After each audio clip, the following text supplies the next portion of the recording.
What's up, everybody? Once again, it is I, James, coming to you from the Nerdy Mewzings Podcast studio.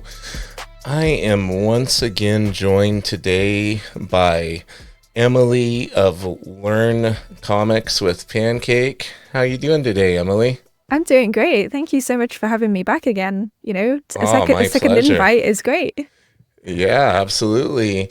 And we kind of came up with the idea to do a little collaboration here, kind of getting into the realm of your videos a little bit and do a little artist breakdown today. So none other than the infamous Mr. Todd McFarlane.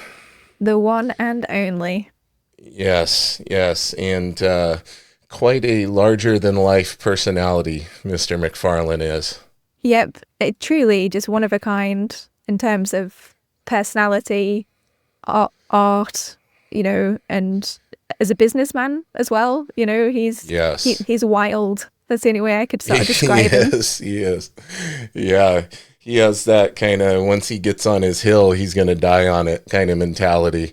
It's really been interesting to see him, you know, go from being somebody who was just an artist of comics to branching out into all these different businesses. And I mean, the guy is a entrepreneur for sure. And he, a lot of people don't realize, I think he has way more like businesses than are publicly known.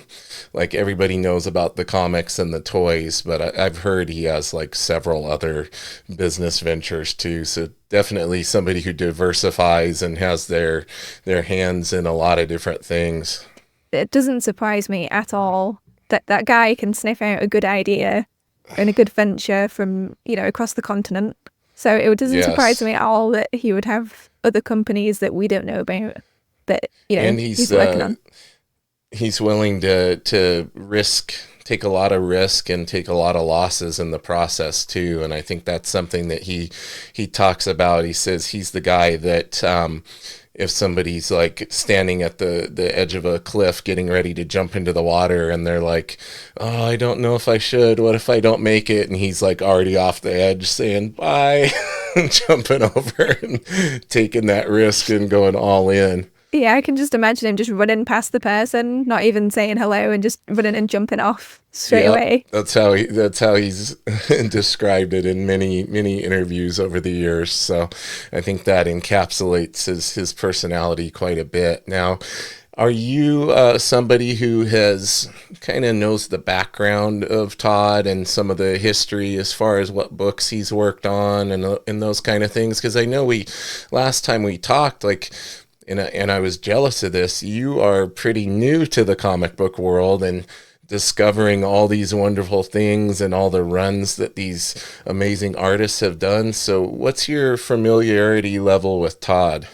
Yeah, so for me personally, all I've actually read of Todd is his Spawn run.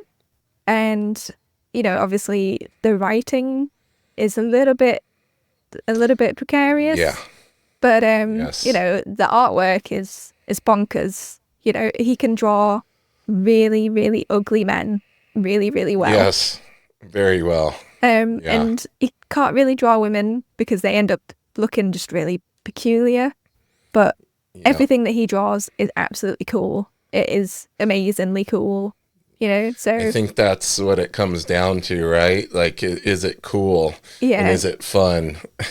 Exactly. You know, if Todd was a 7-year-old and he saw older Todd's work, he'd be absolutely in love with it. Like he would think it was mint. So definitely, I think that's his style for me. Is from what I've seen so far, is just wild fun. You know. Yes. Yeah, and he doesn't hide the fact that, you know, he will tell you he's not the best artist in the world, but he can make things cool.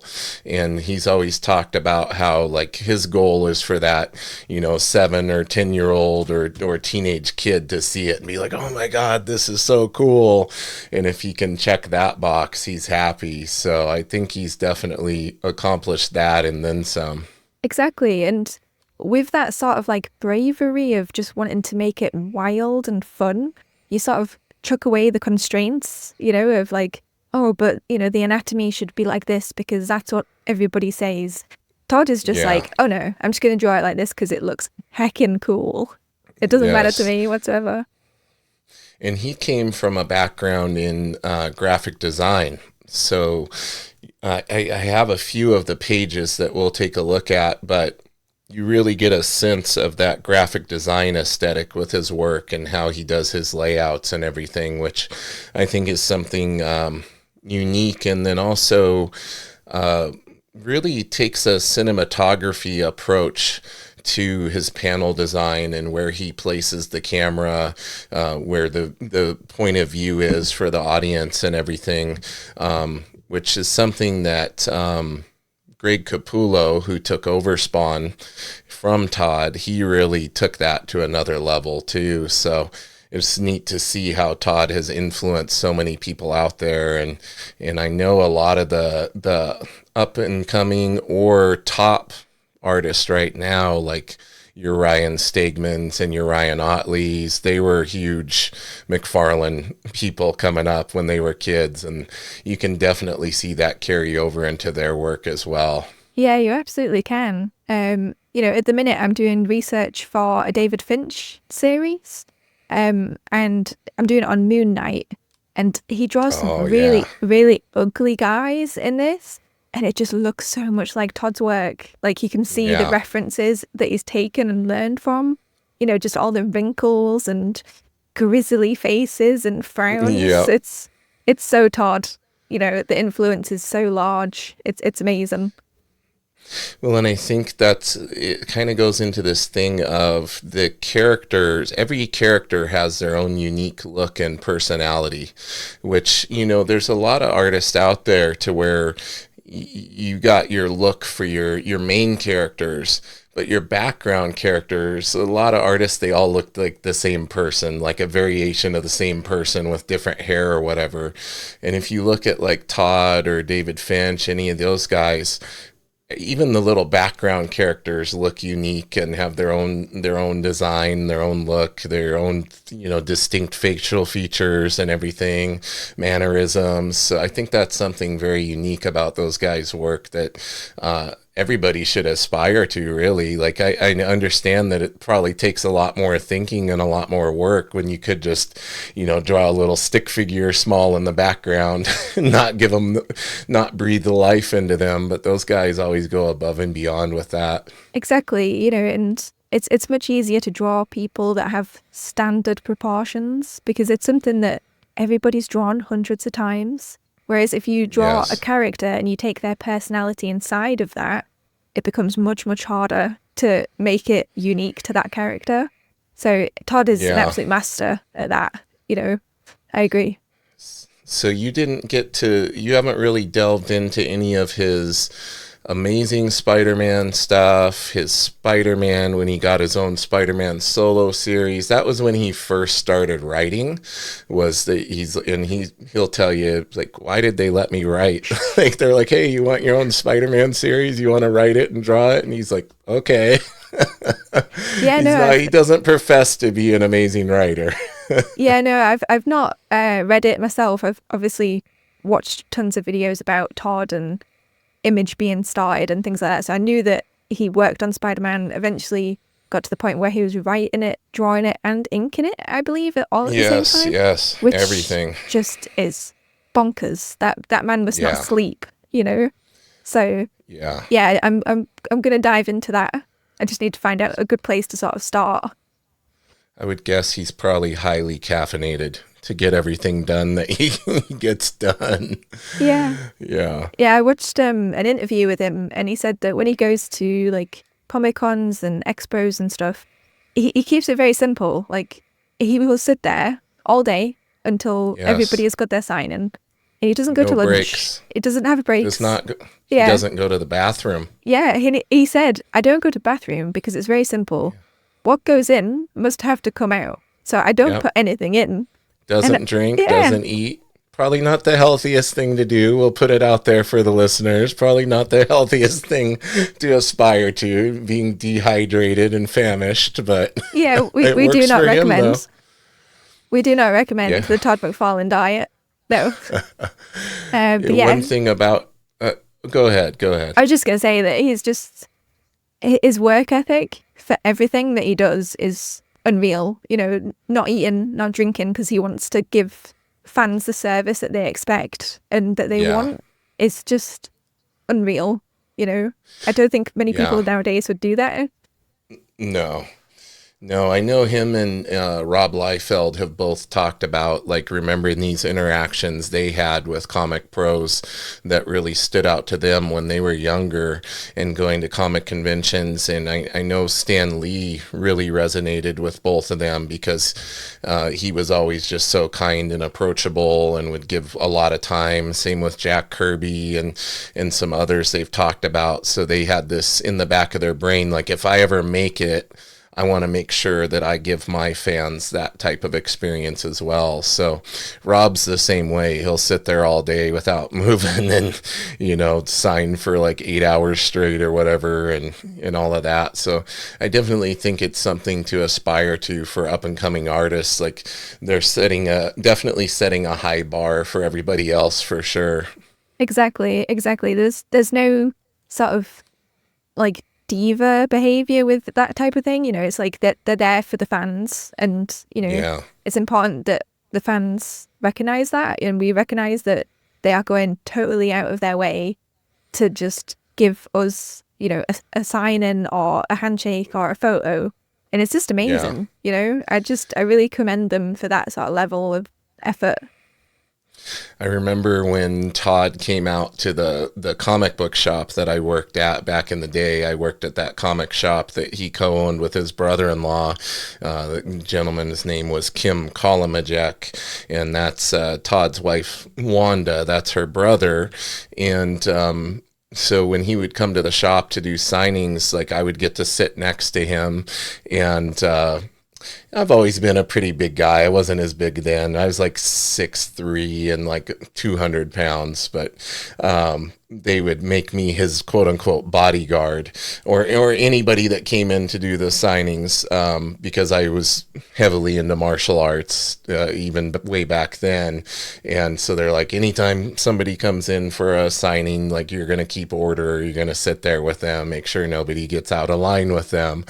And so I remember sitting next to Todd, and I think the drawing is hiding somewhere in this room, but I remember I had a yellow notepad, one of those just normal notepad, a legal pad. And when I was sitting next to him, I was doodling and drawing, and I did a little picture of Spawn, and I asked him, could he draw something on it? And he looked at it, he's like, oh, that's pretty good. And he drew a little bat there next to Spawn, over above Spawn's shoulder. He drew a bat, and he signed it for me. So I still have that. So I probably have to plug this in for the people watching the video version and make sure we see our little Todd bat drawing. That is so cool. And so I can say I collaborated with Todd McFarlane. Today I'm collaborating with Pancake, and way back as a 16, 17-year-old, actually my artwork is on the same page as Todd McFarlane artwork. Yep. And we all know who has, the higher place in your heart. And it's definitely okay. Pancake here, McFarlane just barely below. That makes sense to me. That makes sense. That adds up, right? Yeah. Sound logic. Yeah, I am a much bigger legend than Todd. Surely. Yeah. I don't see him on here doing artist breakdowns and things. It's not like he has anything else going on, right? Exactly. He probably doesn't even have his own YouTube channel. So technically, I am above this one time. It has been spoken, so it is true. Anything on the internet's true, right? Exactly. If you think of it and it's on the internet, it's totally true. Well, it would not be a podcast with you if I did not give you homework as far as this world of comics and what you need to look up as far as all these different artists, right? Mm-hmm. So you gotta look at McFarlane's work on Incredible Hulk. Oh, okay. Yeah. I didn't. I thought you were going to say Spidey, but Hulk is fine. No, it's because everybody knows the Spidey stuff. Like, that's kind of what he's the most known for. Obviously, with him, co-creating Venom and all that kind of stuff, and then having his own spin-off, what do they call it? The adjectless Spider-Man, because it doesn't say Amazing Spider-Man. Having his own Spider-Man series. But yeah, the Incredible Hulk stuff that he did prior to being on Amazing Spider-Man is pretty amazing. And that's partway into that run is when he first started inking his own work. Ooh. Yeah, so it's very interesting to look, and I probably should have pulled some of those images, but I couldn't really find any of the Hulk stuff that he didn't ink himself. But it's interesting to see others interpret his pencils and put their inks on it, and you can tell they're like changing stuff. Like they're like, oh, this is too cartoony, or this is incorrect, and the inker went in there and kind of moved stuff around a bit. And then when Todd starts inking in that Hulk run, it's just on another level. Just insanely cool and dynamic, and everything looks like it's moving. So nice. Yeah, that's your homework for after this one. I know I told you a bunch of stuff the first time you were on, but this is the homework after this one. Consider it done. That will be my reading before I go to bed.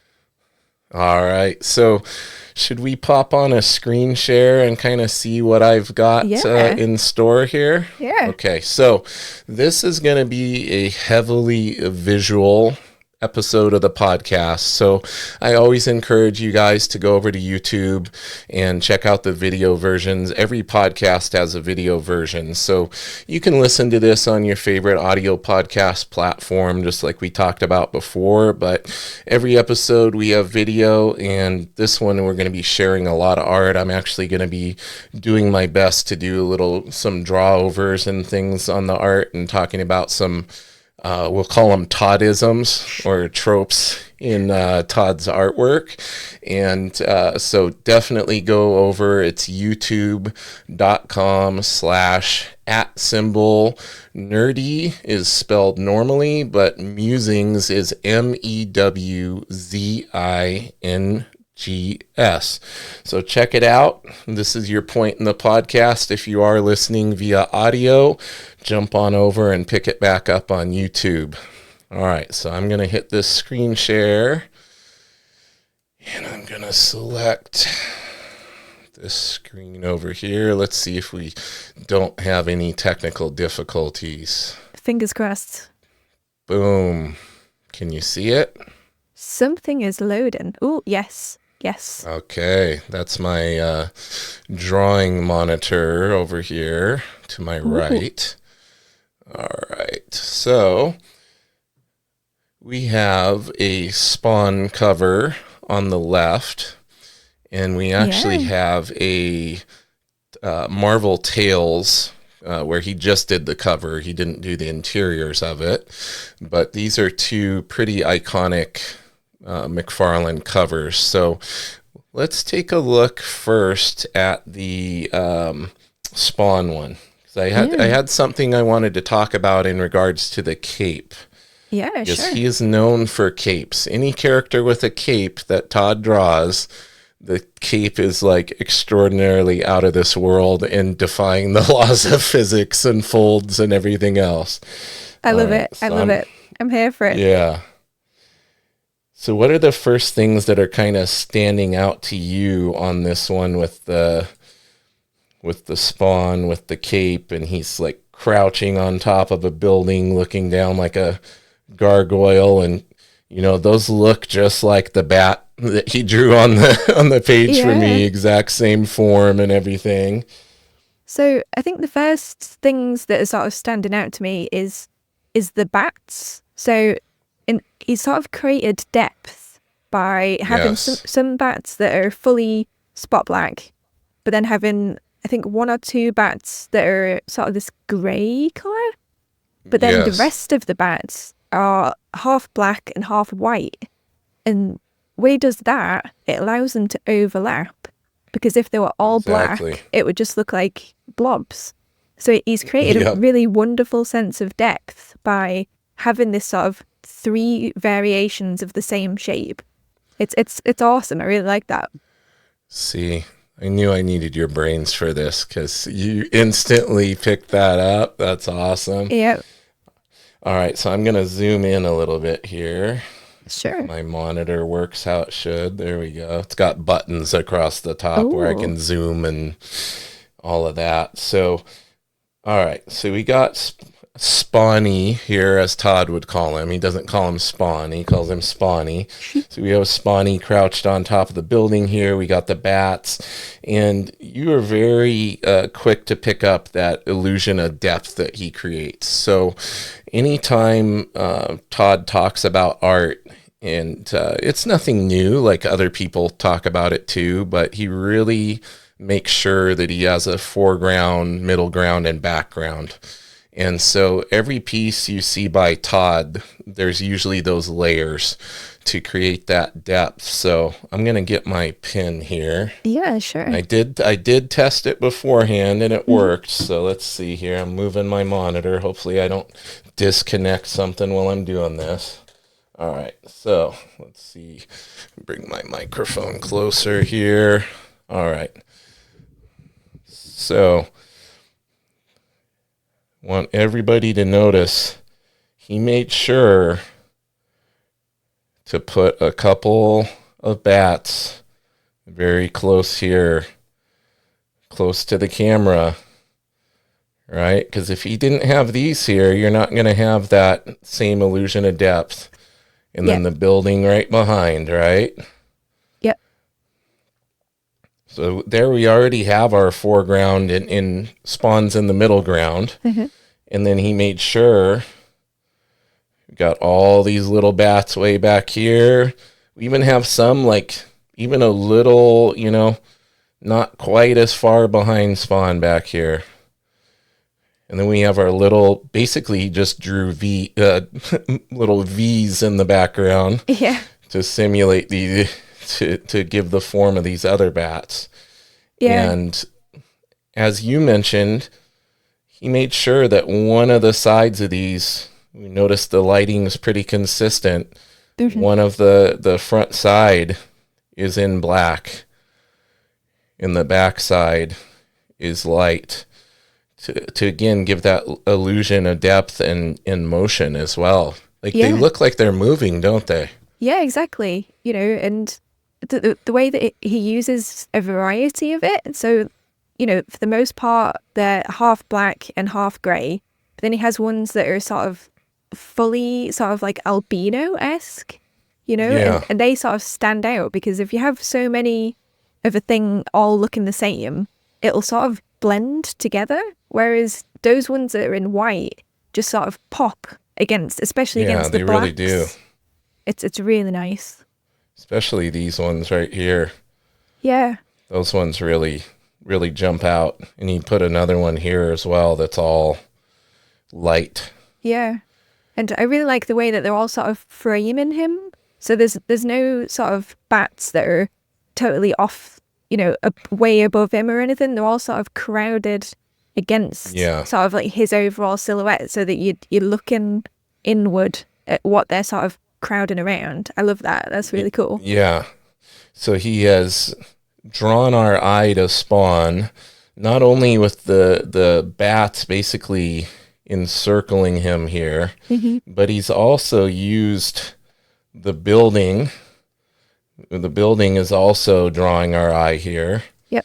And then we'd be remiss to not talk about that he has all these speed lines also kind of directing us where he wants us to look as well. Exactly. And what I absolutely love about these speed lines is that they're not all just entirely straight lines. You can see like there's groups of like sort of like semicircles, where he sort of faded them, and it then again it creates depth because you have the longer ones that are sort of behind everything, and then you have these sort of groups of sort of semicircled ones that are shorter and end and group together. So again, it creates like depth by variety, which is something that Todd is absolutely amazing at. Yeah, and he's also like these aren't full, like they're disconnected. Like some of them are just like little partial lines. Yeah. And then he has these little like feathered ones here. Yeah. Like, because a lot of times when you see people do speed lines, they're all like the same length and, you know, continue all the way through. So it's really cool, like how you said he's done that. And then he's also like bunched these ones together down here. Yeah. As we get closer. Yeah. Yeah, I really like that where there's like a lighter like source, so like the light source at the top left, the sort of more sparsely like laid around, whereas like where you just pointed out, it's sort of in the shadow, so there's more speed lines. It's really cool. Yeah. See, that's that word, right? It's cool. Yeah. It's cool. It may cool. not be like, you know, we could, if we're going to come from a like just traditionally trained art background, a lot of the stuff you may say, oh, that's not correct or whatever, but it's like, man, it looks cool. Yeah. And what are comics if not, you know, supposed to be cool, right? Yeah, there is absolutely nothing boring about this picture. It's just cool top to bottom. All right, so now we have to discuss the cape, because this cape, if one of us was wearing this, we would not be able to move. It is so much material. There's like got to be 300 yards of material on him. Yep. All folded and draped and bunched up. Yep. So when it comes to Todd's capes, again, it looks cool, right? I think that's what it comes down to. But there kind of is a method to his madness. Have you ever heard him talk about how he draws the cape? No, I haven't.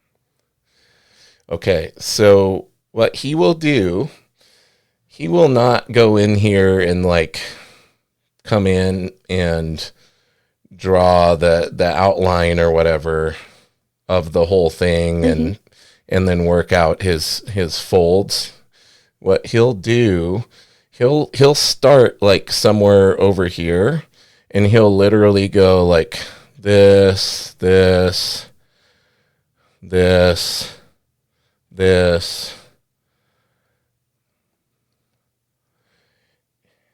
and then he will go, okay. So he has these pieces all over the place that are kind of floating in space, disconnected. And then he'll go, okay, well, if this is folded like here, everything has to be going back to like the source points of where it is, right? Where it's coming from.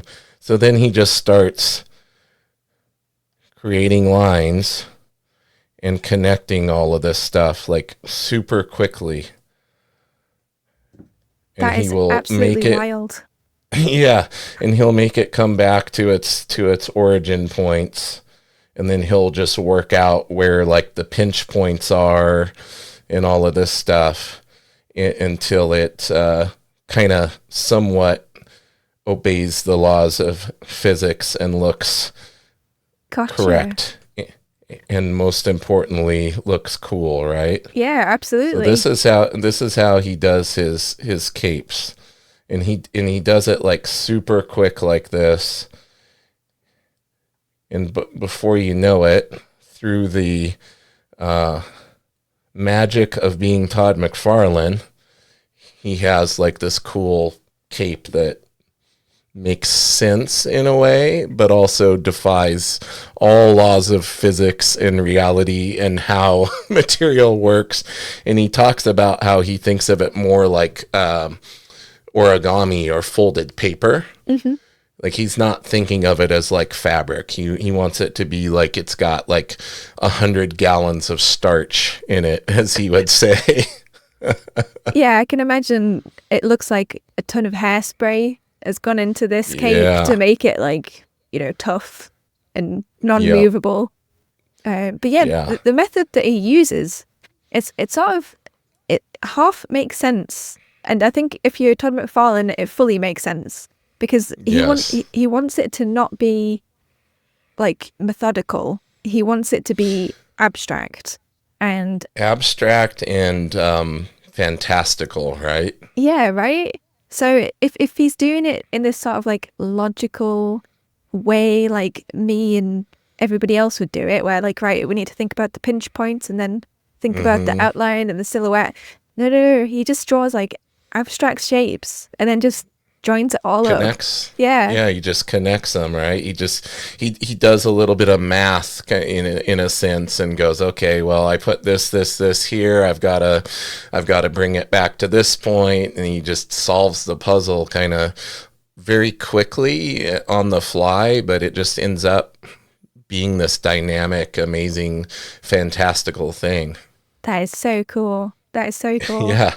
I just Yeah, so in let's point out the fact that I'm sure it took him quite some time to develop that method and get to where he could do it quickly and where he could, throw down those initial lines and then make everything make sense and solve the puzzle. He didn't just probably start like that on day one of drawing capes. Yeah, exactly. I mean, I think if I was to sort of try and learn Todd's capes, I try and look for like the similarities. Like, does he repeat any type of shapes? So Right. it looks like he uses these sort of like half like sphere, half circle sort of shapes, and he sort of squishes them together so that they're they're not perfect. You don't need to think about perfect shapes, And then if he does one that's a half circle, then next to it he'll have sort of like a quarter circle that's sort of bent and stuff, Yeah.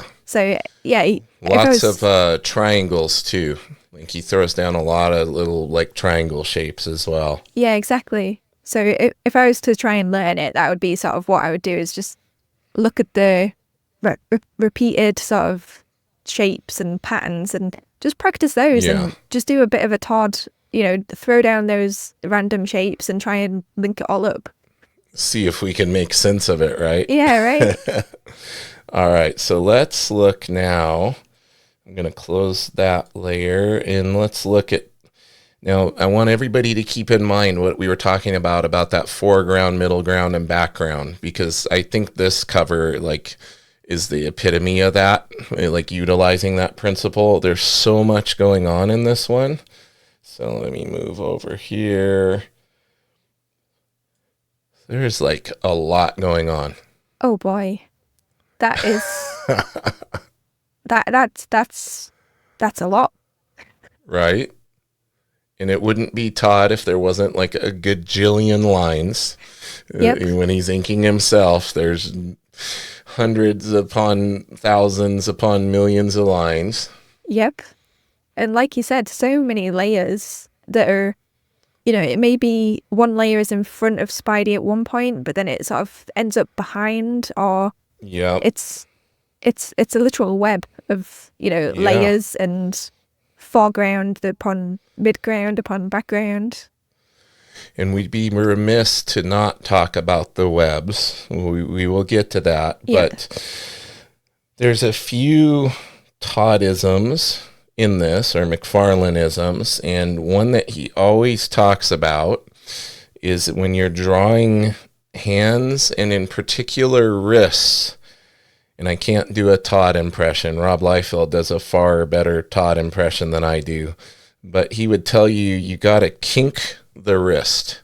Oh. So you will notice he always has the wrists doing some kind of being bent and coming off the forearm like this. So he always talks about kinking the wrist. He says it makes it more dynamic. You can see he does the same thing on this one, just to a little bit of a lesser degree, but the forearm's coming down and he has this bent here. So this is another McFarlaneism that you will notice in almost all of his works. He always has that bent wrist at some point. Yeah, I really like that they're both bent, but they're sort of a little bit dissimilar in terms of like the total angle of the bend.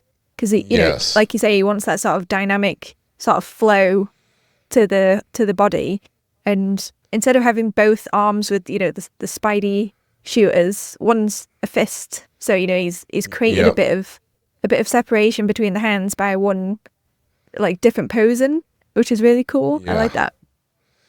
So then we have Doc Ock's tentacles, or Doc Art. It literally says on the cover, the arms of Dr. Octopus. But how cool is it? Like, we don't see Doc Ock on this cover, but we know Doc Ock is there because from the point of view of the viewer or the reader, we have the tentacles coming in, going right at Spidey from our perspective, and he is establishing that foreground, right, very prominently in the foreground.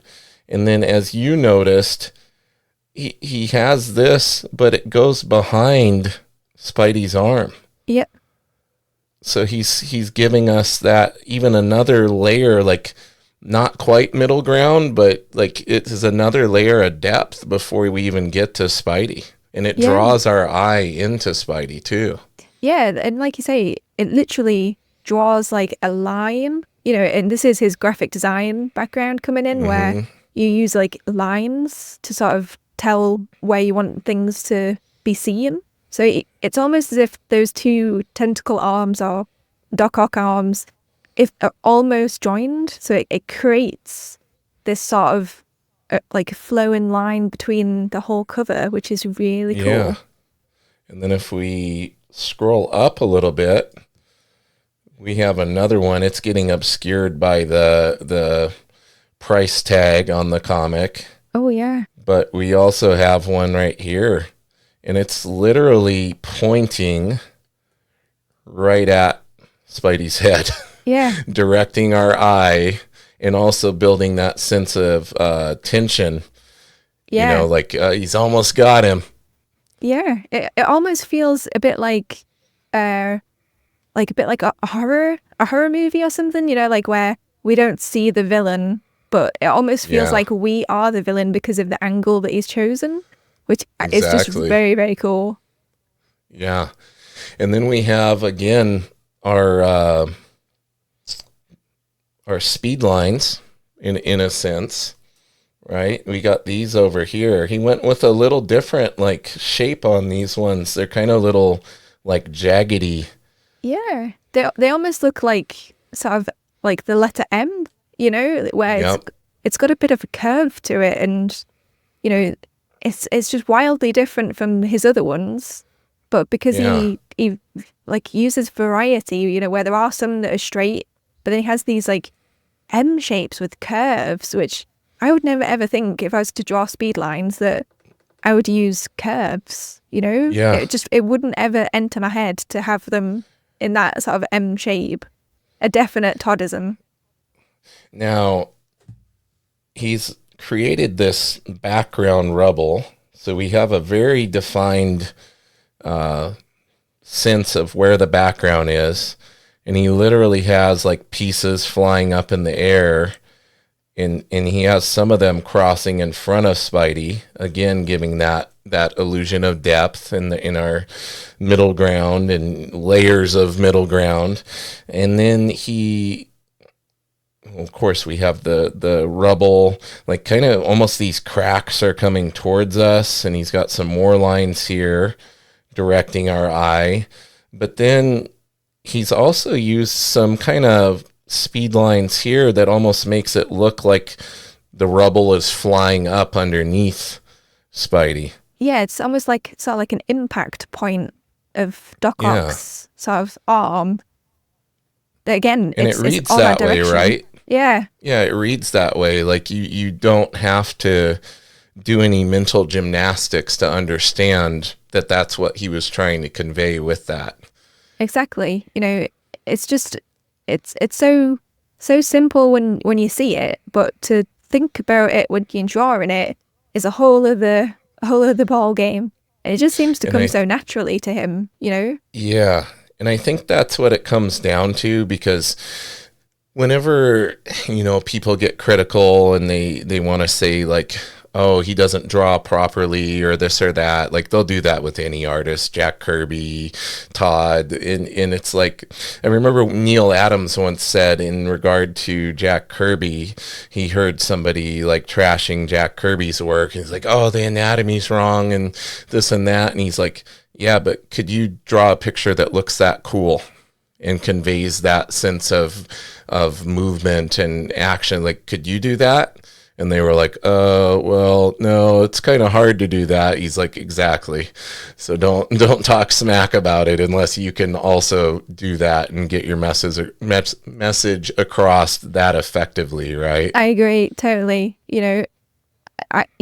Technically, some of the anatomy, like his crotch looks totally weird, but yes, I would never ever think that unless I was specifically looking at the anatomy to critique. All I think is just like, this looks cool as heck. This looks awesome. Yeah.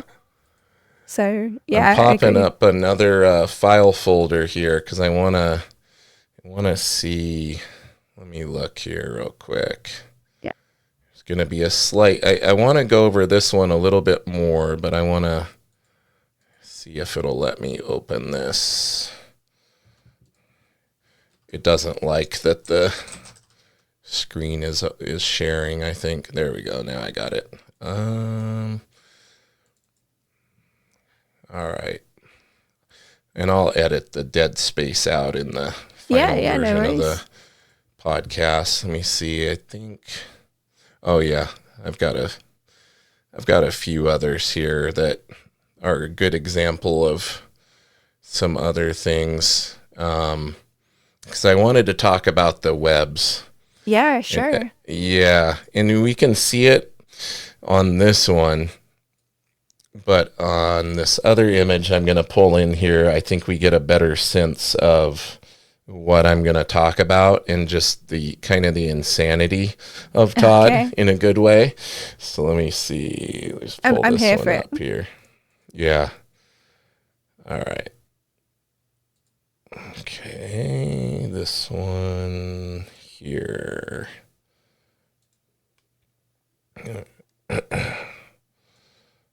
So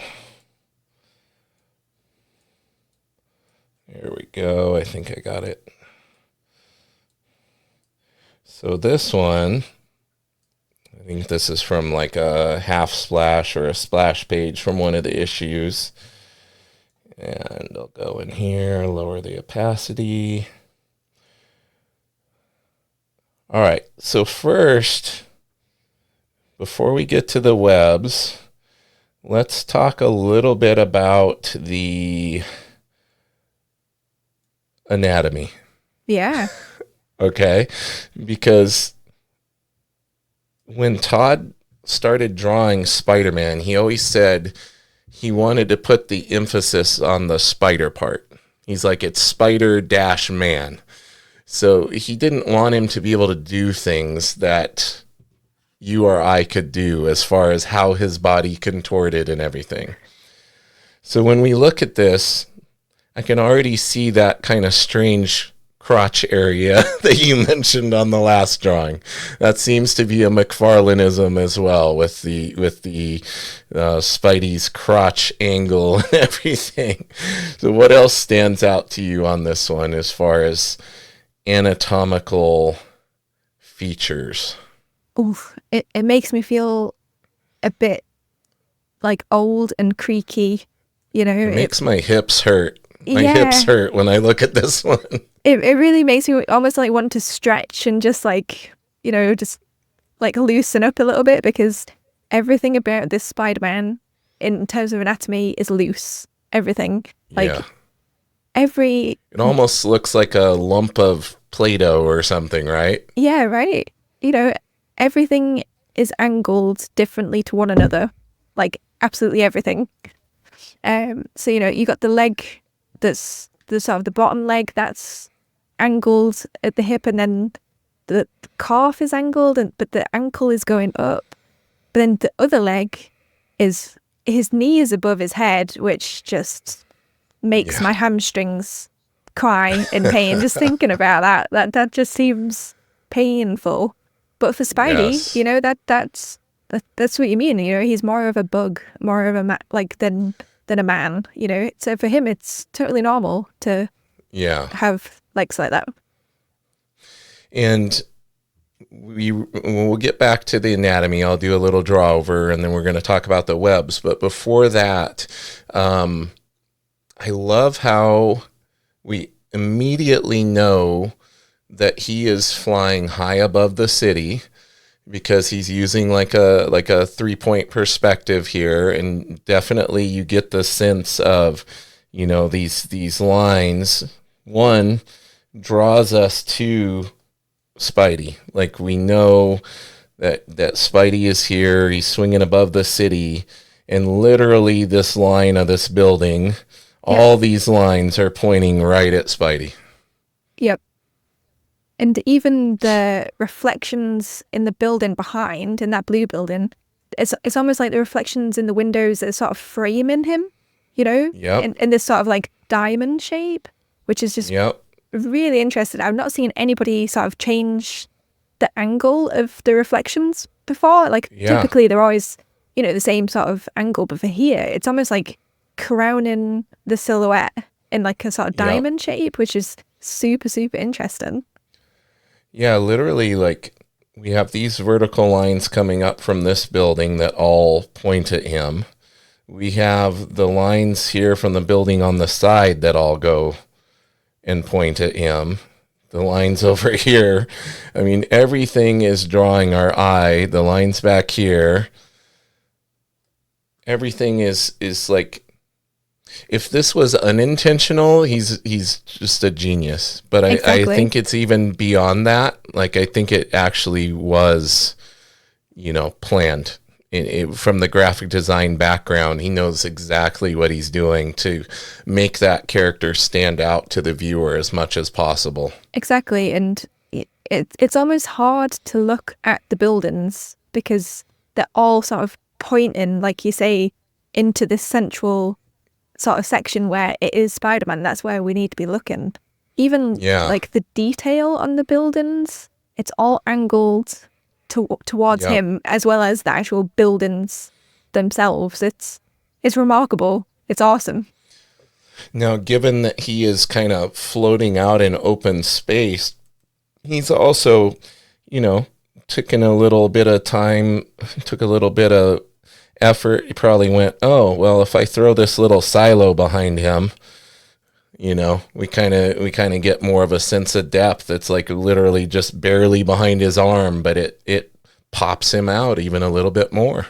Exactly. And you know, it's quite common in comics for especially New York to have these sort of water silos on the rooftops. So as soon as I see one of those, I'm like, it's definitely New York. Like, we're in New York. We've got our establishing shot. Yep. We know where we're at, right? Yep. Don't need Times Square. Just give me a water silo. Yeah. Drawing Times Square, that's got to be fun. Yeah, I do not envy. I'm sure. Well, I know a lot of artists now use like Clip Studio has a lot of 3D reference for buildings and things that you can throw in and like convert it to line art. Like, even if you don't want to like straight up swipe it, you can like lower the opacity and do your own like manipulation of it to kind of make it your own. But I know a lot of artists are doing that. Prior to that, they were using Google SketchUp.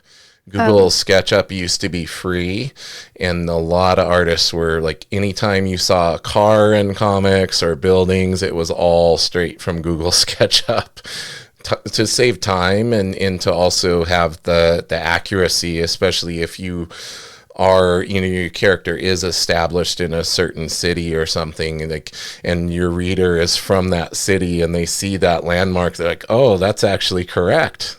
Yeah, exactly. And I did a tutorial video on sort of backgrounds and specifically cities, and somebody commented on the video because I said, you know, use Google Maps if you're doing something in somewhere in particular, like Malta or Japan. Right. You know, use Google Maps to find local architecture. But somebody said, Google Earth, use Google Earth. And I thought that had dropped off back in, the early 2010s. I didn't realize it was still around, but it is. Yeah. And it gives you such It is, and you have your 3D. I mean, you go and you're virtually there. Yeah, and you can look at the buildings and everything and change your camera angle. Exactly. Like to get the right perspective for your scene. Yeah. Yeah, it's really good for sort of understanding the sort of relative perspective of things, so you can move the camera around and the building in front of you would be taller than the buildings behind, but if you're far out from the city you can see like a cityscape, which is just such a handy tool, for drawing cities. Yeah, definitely. And that's the right word, right? It's another tool. And that's what people have to realize. Like, if you're an artist and you're doing a monthly book and you're on a deadline, like any time-saving tool like that is going to be utilized, and it's totally cool. It's not quote unquote cheating. Like, these guys and gals have to hit like a page a day minimum if they're doing a monthly book, and it can be very hard, especially if you're drawing every little detail, every brick, every building, like, and trying to come up with it out of your imagination. Like, man, what a headache. Yeah, exactly. And I think that's one thing that, like, Todd doesn't really get credit for is the detail that he puts into buildings. Yeah. If we just look at those buildings there, that is a lot of just random detail that put really into is. them. Like, I'll zoom in a little bit. Like, look at this. Like, in like you said, like, most people are just looking at Spidey. Exactly. But he went out of his way. Like, even these little random brick shapes that he put here, and look, if you zoom in even closer, look at the tiny little lines and the little lip of the window frame and everything, that he literally included all of that there. Yeah, right. I feel like this gets lost nowadays, and a lot of sort of modern comic artists, they sort of make it simple and don't put in as much effort. I'm sure there are some. I don't want to obviously blanket call everybody, but there's a few psychopaths out there that still do it. I like this. I like them. That's my style. I do too. But yeah, it's just even these these little window shapes in the background, like way in the background, like he still made sure to put them in there, and for the most part all the perspective is fairly correct and everything, and and he's doing it old school. This is before digital and the ability to lay down perspective rulers and have it snap to the lines perfectly, just so you make sure everything is perfect. Like, he's probably laying down actual, old school perspective grids and ruling them out and everything, and having to have a desk that's like several feet long so you can get the vanishing point in the right place. Yeah, it's very impressive. It's very cool. And like we said, I don't see the sort of inaccuracies of his perspective, because it's just too cool. There's so much going on, and it's so well thought out and well done that, some of the perspective technically probably is a little bit like wonky, but you just never find it unless you're looking for it, Exactly. You have to really nitpick. Which people do, but that's okay. Of course. So the last thing we'll talk about is the webs. I'm saving that, but this pose, I'm going to do a little draw over, and we'll see like if this works. It works. What matters is it looks cool, but let's see here. Okay, so if we go and we do our basic primitives, I might need to use a different, I'll lower the opacity. I'm going to say the red on red might be hard to see. All right, there we go. So we've got his core. It would be somewhere down here. Yeah. Okay, he's got him kind of hunched. He's got his head very, very tucked in here. And now, where that pelvis falls is a little too compressed. It would probably be a little more over here. Yeah. Yeah. I think it would be a little more over here. But it's close, right? It's not like horribly off. Yeah, it's in terms of the proportions, it's fairly accurate. It's just the sort of hypermobility that Todd adds to Spidey that just sort of makes him a bit more inhuman, a bit more bug-like. What really impresses me and always stands out about his work is the depth he creates with foreshortening. And if we look at this, he saves himself a lot of anatomy drawing by covering things up with his foreshortening and his use of perspective, because essentially he didn't have to draw a chest or anything. He didn't have to draw his abs. He literally have a little glimpse of the pelvis here, right? You have the head. You got a tiny sliver of the shoulder and the back, and then we just see his forearm receding back into space here. You got a tiny bit of his back, shoulder. He doesn't even have to draw a bicep or anything because he's showing this is so close to the camera that you wouldn't see the bicep. Yeah. And then we have most prominent out of this, the thing he had to put the most work into was the legs. Yep. Right? And we have this leg twisted in space here, which is really cool. Like it hurts my hips. Yeah. But it gives this rotational sense. If you look at that form, and then he didn't have to draw hardly any of the lower leg. He just kind of comes in here. You got your foot. But we can tell that's going backwards into space, another layer of depth. Yeah, it's almost like that one leg is sort of sat down, cross-legged, without the other leg. Yeah, like your like our butterfly stretch pose or something. Yes. Like the knee is open, and right. And then this other leg, like you said, he's pulling a hamstring here. Oh yes. This one's coming way up, and then we have our overlap. So we don't, we cover up a lot of that leg, and then I'll do this on another layer so I can lower the opacity on this one. So something that's really cool is how he has turned the plane of this foot so it's twisted and facing towards the viewer.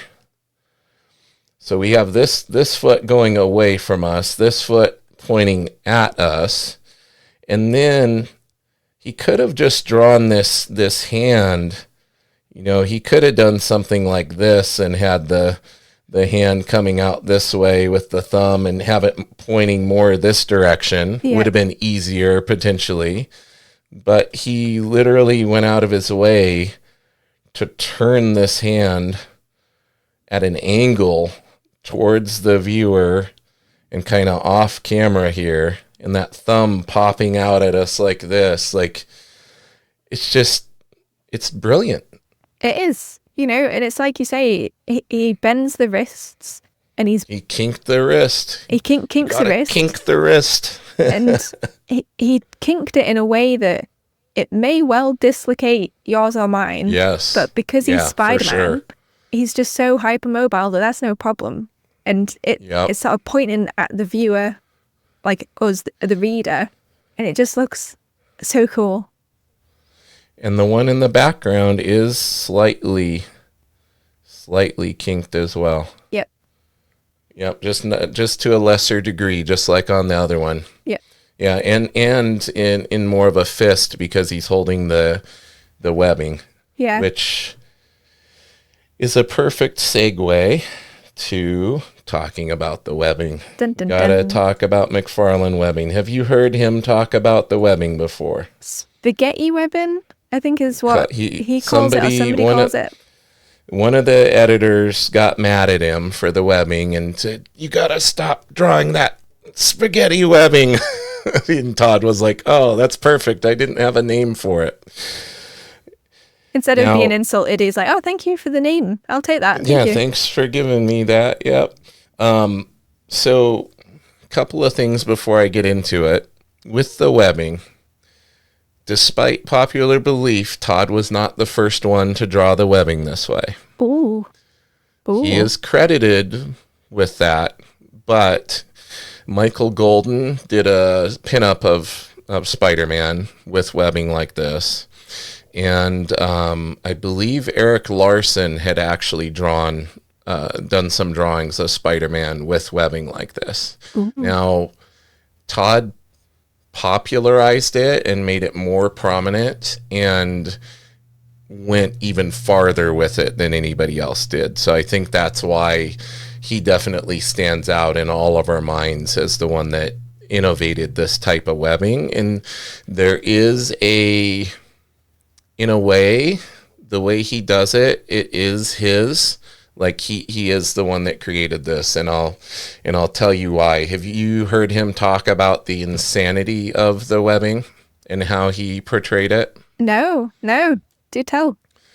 Okay, so if you were to, I don't have my close-up glasses on, it's finally happening, Emily. My eyes, after, I'm coming up on 47, and now my close vision, every now and again, I'm needing a little assistance. I don't have it on, but if we really, I'm going to turn this up a little bit. Okay. So if we zoom in, the power of technology will help you. Yeah, if we zoom in, so for those of us that the close-up eyesight's going. Okay. These little strands, that literal strand will wrap and continue through this entire web, the entirety of all the webbing. That is cool. So all of these little threads of web from their origin point through all of it in the entire thing is consistent. And he said it's because he's crazy and ended up making more work for himself because of OCD and everything. So literally, you can literally see it here. See this strand? Yeah. That strand here, I'll map it here. So we'll just, for example, this strand, that is the same strand that's wrapping around and around and coming here and going here. And all of these will continue all the way through this entire thing. And yeah, so that I believe is where he can take ownership of that, because he was insane enough to continue squinting and bringing these threads all the way through the entirety of all this insane webbing. Like you see on this one, the one wrapping around circular wise, like that's the same strand, these strands. Yeah. So that is the insanity of McFarlane in more ways than one. Gosh. And, we're zooming in on Clip Studio, right? This was done on paper. Like, he must have had like a freaking magnifying glass or something just to make sure that one strand was definitely carrying on. I can't even imagine. Yeah. And you see, if we look at the one in the background, same thing. Like that strand here is going around, wrapping all the way through, twisting, coming all the way through here underneath the other webs. We see it. Like, gosh. Yeah. Phenomenal, right? That is true spaghetti insanity. Yeah. Now the other thing with the webbing is it is a device, again, to show layers of depth between our foreground, background, and middle ground, right? So he's shooting this one, and he said the whole reason that he portrayed the webbing in this fashion was the way Spider-Man's webbing had been portrayed in the past in comics. It was always like this little, I'll draw it off to the side here. It was basically like this, and then like a bunch of little X's, like like this. And that's how people drew Spider-Man's webbing. So it was very flat. And so Todd's whole thing was, I want to be able to like shoot the webbing towards the camera and have the webbing recede back into space and everything. And that was why he decided to do it this way. Because if we continued this, it would literally be able to get bigger and bigger and bigger and come all the way towards the camera, right? Yeah, right. Yeah. And then we see how he's looping this coming towards us. Now it's going back and down. We can tell that that's underneath him. He has it going under the other web, like coming back here. And then we can tell this is receding all the way back, and it crosses his foot, which is brilliant because another layer of depth, right? And then we see it trail off to this little strand way back here in the background that looks like it's, hanging down there like 50 feet below towards that building or something. Yeah, and like the sort of general shape and this general shape of the curve as well, it's sort of in like a line of beauty shape, It's just yes. the level of thought that he puts into it that he doesn't probably even put into it. It just comes naturally. It's just bonkers, I would have to sit down and sort of plan this out point by point, I would get a headache. I'm getting a headache just trying to break it down because it's like I have a huge appreciation for Todd, but this has given me even a bigger appreciation, really like breaking things down to this level. Yeah, I mean, if any of the haters sort of saw this and understood the level, I think they'd be, turn in the opposite way and have more appreciation, of Todd. They should. And this one in the back here, he's like holding it in a bundle, but we see it's like looping underneath itself and through and wrapping around and doing all sorts of crazy stuff. And again, that one strand is following all the way through that in the entirety of that thing. I wonder how many nights he's been like up just doing that one spaghetti string, just going around and around. I can imagine how many nightmares he wakes up. Oh, spaghetti webbing. Startles awake. Gets served spaghetti bolognese and is just horrid. Wouldn't it be funny if he was like deathly opposed to spaghetti because of this? Yeah, right. Or like ruined spaghetti for him. Anything with noodles. Let's see. Yeah, anything to do with noodles, he's out. All right, let me see here. So we got those. All right. So do you have time to go over one or two more? I don't want to keep you for too long. Yeah, sure. Okay. Let's go over a couple of more here. Let me open this up. If I can find my cursor. There we go. It's the curse of having three monitors. Sometimes you lose the reference point of where your cursor is. All right, let me see. That one's iconic. We could probably do this one fairly quickly. Yeah. This is the iconic Wolverine cover of Hulk issue 340.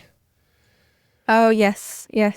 Have you seen this one? Yeah, I've seen him talk about it where he was like, oh, yes, I just had this like general idea and I just put it together, chucked it out, and I didn't actually realize it would become such a big sticking point for people that everybody was like, oh my God, this is awesome. Because for Todd, it's just like, breakfast. It's no problem. And what's interesting is other people had done like this trope, like the reflection of the other character, but for whatever reason, like maybe because of which characters it is, being Wolverine and Hulk, like it really like popped out to people.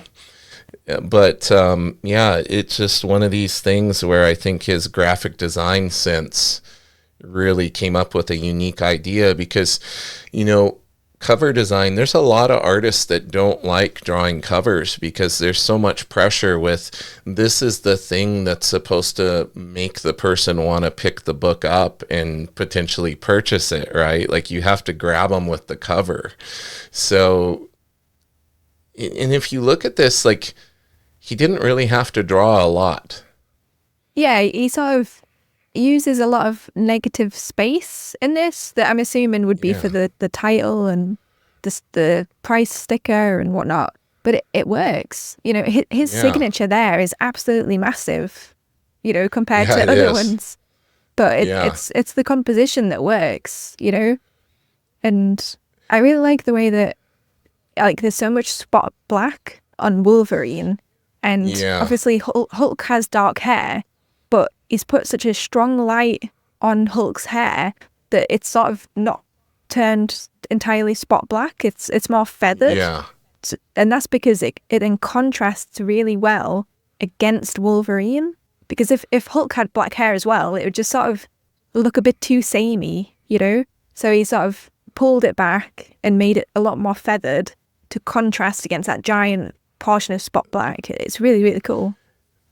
Yeah, and you can tell that he, you know, given that this is supposed to be a reflection on metal, he didn't put like a ton of heavier lines or anything. He's got very thin lines for all the lines on Hulk's face, and like you mentioned in the hair, it's very, very much like a bright light is on the hair. There's not a lot of dark in there.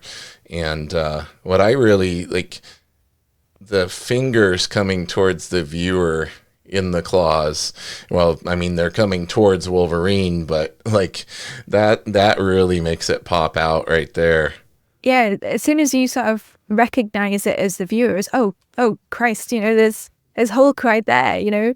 You sort of have this pose of, you know, this sort of grabbing pose, and again, it just another layer of sort of emotion that he's putting onto the viewer as, you know, just looking at it and recognizing it. It's so cool. In the shape language too, like he really exaggerated like the claws. Why did it move? Here we go. I was on the wrong layer. That's always fun. Let me move it again. Let me see where we got. Oh, wrong one. Wrong one again. There we go. What's really interesting here is how he's kind of, the way he's drawn the perspective on the claws is almost as if they were coming towards us, but they wouldn't be coming towards us from this angle. They would be going more away the way his hand is. But it's interesting how he like widened them out on the ends here.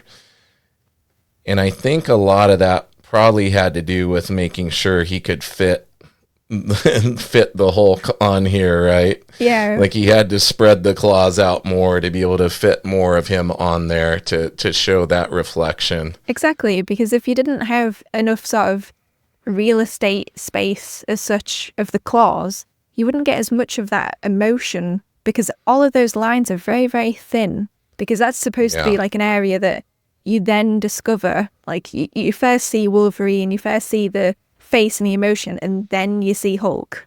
So if it was really thin, it would be sort of too hard to decipher within like a reasonable time frame. So I quite like that you sort of elongated them and made them wider than, you know, they should have been, but it works. And I also like how, again, we're establishing that foreground, middle ground. And there's not really a background so much in this one. Blank background, negative space to really make everything pop out. But we have the, claws are prominent in the foreground here with his claws popping out. We've got his fist behind here, which gives another layer. And then we have Wolvie back here. And then he's very good at not, again, he would tell you this, like, using the perspective, actually, it's nice because he doesn't have to draw as much. Oh, yeah. We literally just have shoulders, trap muscles, a head, and an amazing cover that if it ever goes up for auction, I don't know what it sold for previously, but this cover would fetch like well over $1 million. Oh, yeah. You could buy a house or two over here with that'd be fine. Yeah. So this one, again, like, Oh, and you know what I just noticed? I think this is his he autographed this page when it was sold, because this is that's his actual signature there on the cover, gotcha. next to the inker Bob Wyacek. So he used that little blank space here to sign the page for whoever. Oh, looks like somebody named Peter is the one who bought it. And I know like how cheap these pages were back in the day. I just can't even imagine somebody scoring this. Like they would sell covers like this for like $1,000, and this would go over well over $1 million at like Heritage Auction. Did you see that Heritage Auction has the cover to New Mutants 98 that they're going to be putting up? It's the first appearance of Deadpool. No. So it has Deadpool on the cover, and they're asking $7.5 million. Yeah. Probably because of the movie and how well it's doing. They're feeling whoever's selling it is like, get it while it's hot. Like, Deadpool is the hot thing. Like, if there's any point in time that we can sell it for this much, it's going to be now. Yeah, I mean, 7.5 million. That might have to wait until payday. You know, I don't think I can we might have to do you let your channel grow a little more. You know, a couple more months of putting out videos, and then you can go in there and drop a little bit of extra pocket change on it. Yeah, just get some money out of the couch, and just that'll be fine. All right, let's do one last one before I let you go here today. Gotcha. All right, let me see. Now I have to choose. Oh, I wanted to, let's do this. Let's see if we can get a good example of a sequential. Oddly enough, there wasn't a ton of good sequential pages that I could find examples of. Oh, that's a shame. And there is one McFarlaneism that I'll draw a quick example of that I couldn't find a reference for. Sure. So let's see here. All right. This is a cool one. This is from the Spider-Man book, the spin-off solo Spider-Man title he did. And Wolverine was in there. And again, it's damn cool. Yeah, there is so much fine detail. So I'm going to zoom in on it a little more here. So when you consider like each panel is like a work of art in itself, right? Like it almost feels like each panel could be its own page. Oh, yeah. Yeah. So let's see. Get back to my pen. All right, let's zoom in here on Wolverine. And it's not the best quality scan, but yeah, wonky anatomy. Just a little. Just a little, but that's okay. But looks damn cool. It does. And I think this is possibly like the fluffiest hair I've ever seen on Wolverine. It looks very soft, which I've not seen before. Yeah, and he gets there's several in that I think it's like a 2 or 3 issue arc that he's in. It definitely, the hair is like crazy. We see some I don't know if he's ripping his own clothes off or what's going on here. It does appear that way. Like he's holding some material here. And we have our speed lines kind of framing him in here. I don't even know if you would call them speed line, like more of a framing device than anything. He's got a couple over here. Like he went a little more minimal with it on this one. He's a lot more negative space on this. Yeah, I think there's just because there's so much sort of black with the sort of the closed fist. And I really love the sort of white outline that he put around the thumb, just so that the thumb sort of would not blend in too much and you could see quite clearly that it is a fist. Yeah. Whereas if that white around that thumb part there wasn't there, it'd just look more like a blob. Is it a fist or is it an object? But with that thumb, you can quite clearly see is definitely a fist, and it's grabbing hold of this clothing, supposedly. So he says, okay, big fella, I guess it's time to join you at your level. So I think this is, he's fighting the Wendigo monster in this one. So he's going feral, and he's going to fight him at his own game. So I guess he's going primal and ripping his clothes off. Wolverine is as Wolverine does. Yes.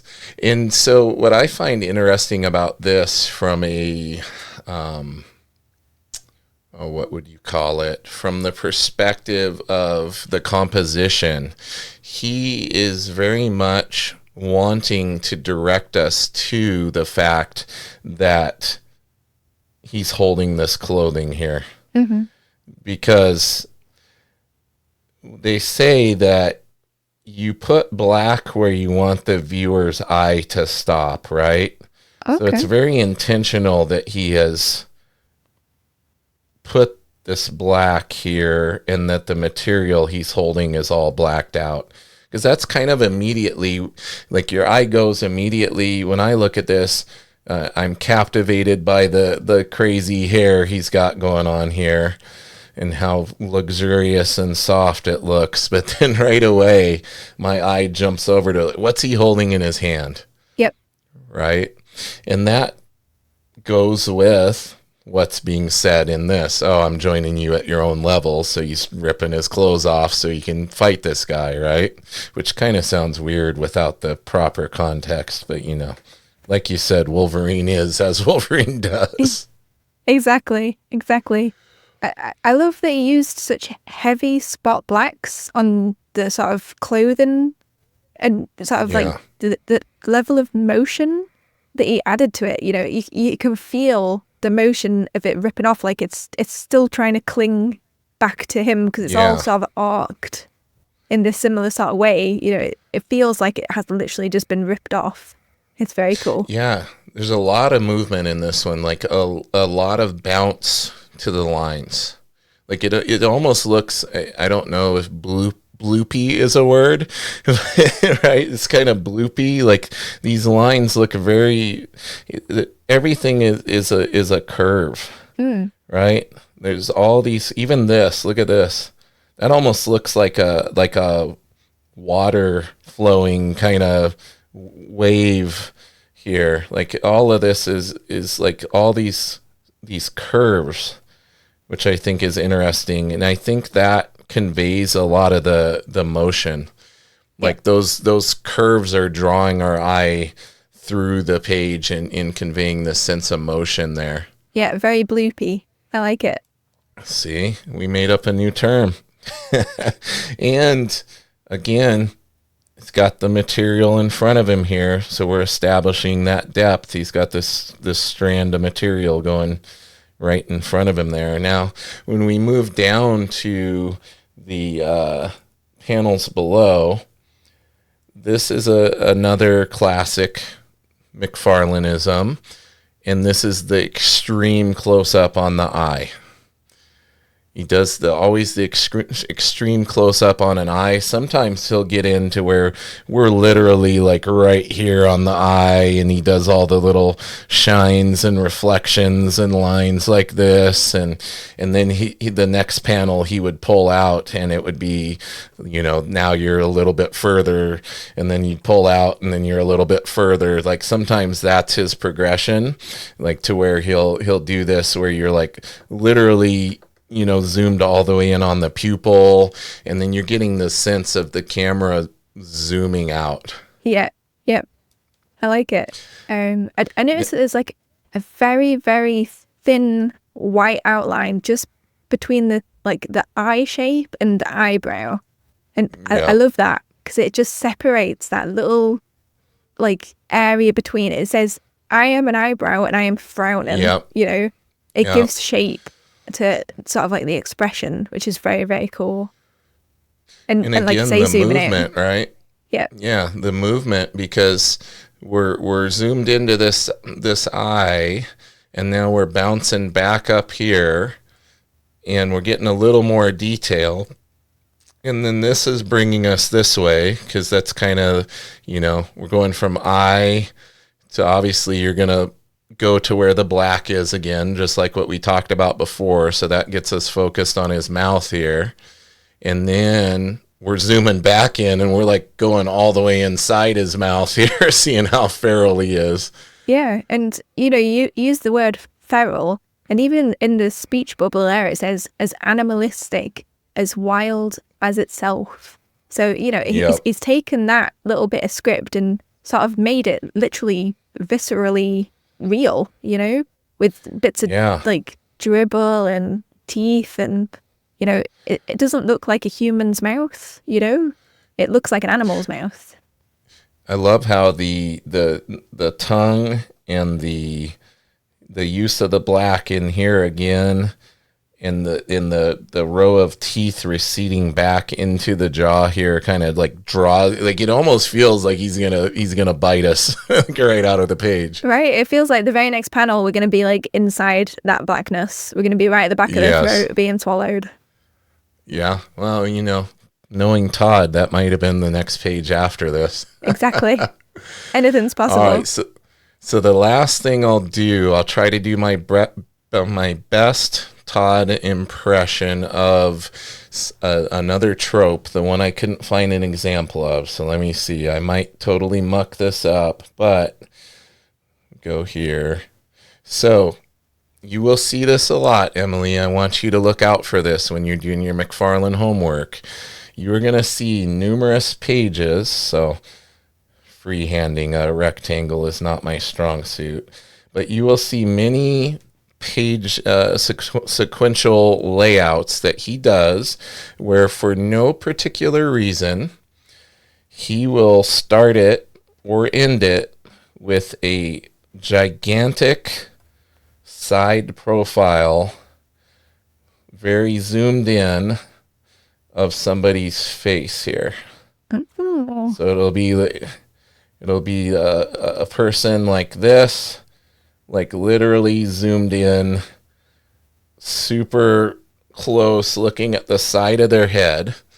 And then he will have like these either cascading vertical panels that come down like this and take you out of the page, or he'll have something like panels that go like this coming down, and then maybe like there'll be thought bubbles describing what the person, their inner monologue or something.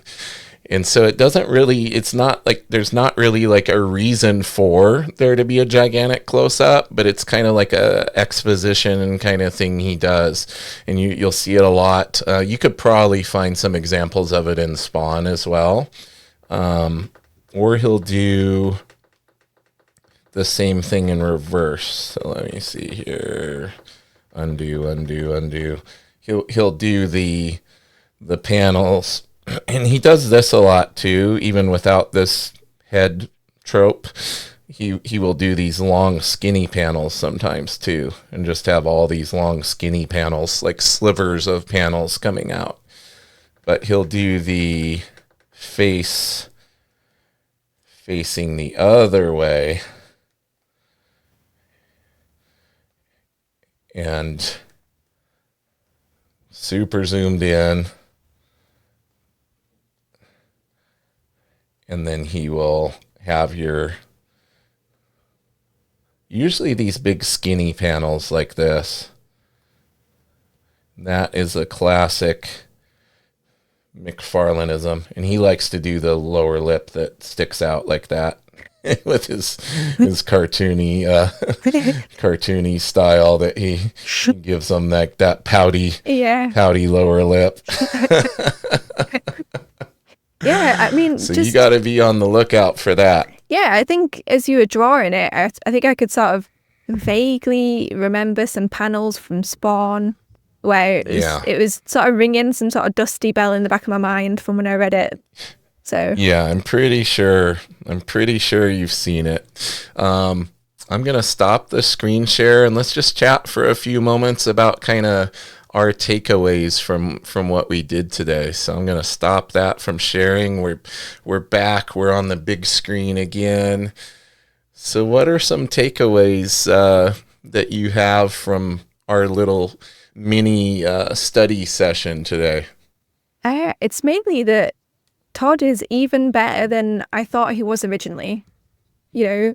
Just having such a deep dive into his work, appreciate all the little tiny details that he puts in, and especially spaghetti. I will not be eating spaghetti the same way again. That's for sure. Yeah, I think I'm right there with you. I'm a lifelong McFarlane fan, and just doing that gave me an even deeper appreciation for, just the genius in everything behind what he does. I don't think it was accidental, which makes it even more impressive that his brain can work on that level. Exactly. He's obviously studied and trained and just made it sort of like he doesn't have to think about it. He could sketch out that Spidey page in an hour, whereas for me, it would take me like weeks, and I'd have to carefully plan out everything. Whereas him, it's just, he eats, sleeps, and breathes good art, and fun art, especially. I think that what I think I'm discovering is that being forced into having a deadline and things kind of helps people innovate and come up with that freedom to be quicker and find these shortcuts and find these formulas for doing a lot of the things we were seeing. Like a lot of it's, like the webbing, that's the time. Obviously you can only do that so fast, but I think a lot of the other things were probably spawned, pun intended, from having to meet a deadline, having to get a page or two done a day. Like I think a lot of the tropes, probably came as a result of that, but it doesn't make them any less brilliant. Exactly. Pressure inspires creativity, right? They always say, hire somebody lazy to do something because they'll find a creative way to do it quicker. It's a little bit like that, but pressure. If you only have a day to do something, you will get it done. Yeah. And if you have the will and the inspiration like Todd did to make it look awesome and fun, it'll develop over time, and you'll develop these like little shorthands for buildings or webbing or wacky proportions and crazy capes. Yeah. And kinked wrists. Yeah. So, he's developed a shorthand that comes with sort of evaluating and studying and practicing. Yeah.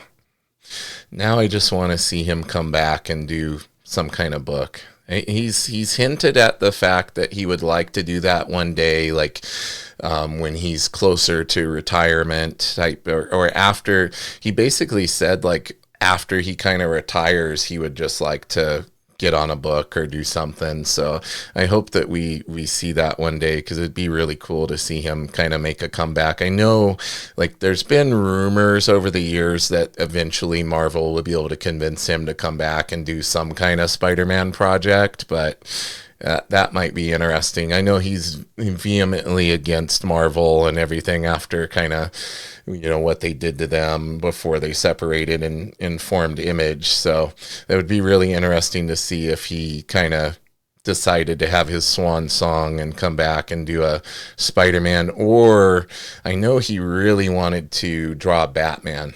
That was kind of like, he's drawn Batman before, but that was at one point he was trying to go to DC and get them to let him have a Batman title. So I could see something like that maybe happening too. Yeah, I was just about to say, like from the interviews I've seen of him, he vehemently hates Marvel and, for reasons. And, what if he did something like Batman where, he took those wacky anatomy and proportions that he does, makes him not perfect, but has that sort of like grizzle that you can only get with McFarlane. Yeah. He would do a really good Gotham, I think. Well, and he's got a cape. Another character with a cape. Oh my gosh. Yes, we need this to happen. Please, Todd. Yeah. And I forgot another thing about the cape that Todd said is amazing is you can use it to cover up all the anatomy so you don't have to draw as much. I appreciate that a lot. Yeah. Yeah. That's another trick of the cape. He's like, yeah, you don't have to draw as much of the character if you just cover it up with the cape. I mean, it makes total sense to me. I mean, just make every character have a cape. There you go. Well, one last thing before I let you go. One more piece of homework. When you dig those millions out of your couch cushions, yes, you got to get this. I'm gonna hold something up to the camera here, and it's this. You know how big I am. This book is gigantic. Wait till you see. Hold on. Oh boy. Gotta save your pennies. Ugh. Can you still see me? Oh my days! You're totally covered up by this giant book. The truly giant book. So this is all high quality scans of like all the kind of stuff we were looking at. Oh boy. At original size, full scans of the original pages. That is what I'm talking about. That's like couch millions money. That's what I need to go into. If it's still available, which I think it is, that's something to start saving up for, because the level of inspiration that you will derive from looking at the pages up close and being able to see the rough underlying sketching and all these different things, and just how many mistakes are corrected and stuff too, which is I really love about looking at original art, because it makes me not so precious with my own art, because it makes me realize, like, oh, even a amazing artist like Todd McFarlane had to use whiteout to fix that thing or whatever. Yeah, that will be what I'll be saving up for probably until retirement. Awesome, Emily. Well, listen, hang out with me for a few moments here. I'm going to hit the outro, but first I'm going to ask everybody to head on over to Learn Comics with Pancake. Make sure you give Emily a subscribe over there. She has an awesome channel. Really love what she does. Please make sure to go over to our YouTube that I mentioned earlier, youtube.com/@Nerdy Mewzings. And also make sure that you give us a review over on Apple Podcasts. Apple Podcasts in particular, they really promote your stuff more if people do reviews over there. So if you listen to the audio version of this on Apple, please consider giving us a review. Gosh, I would even say if it's a bad review, it probably helps with engagement. So I'd prefer good reviews, but engagement's engagement, right? Exactly. And even if you watch this on YouTube, just hop on over to Apple Podcasts, leave a quick review. It takes 20 seconds of your time. I like it. Thank you so much. All right, everyone. Keep it nerdy.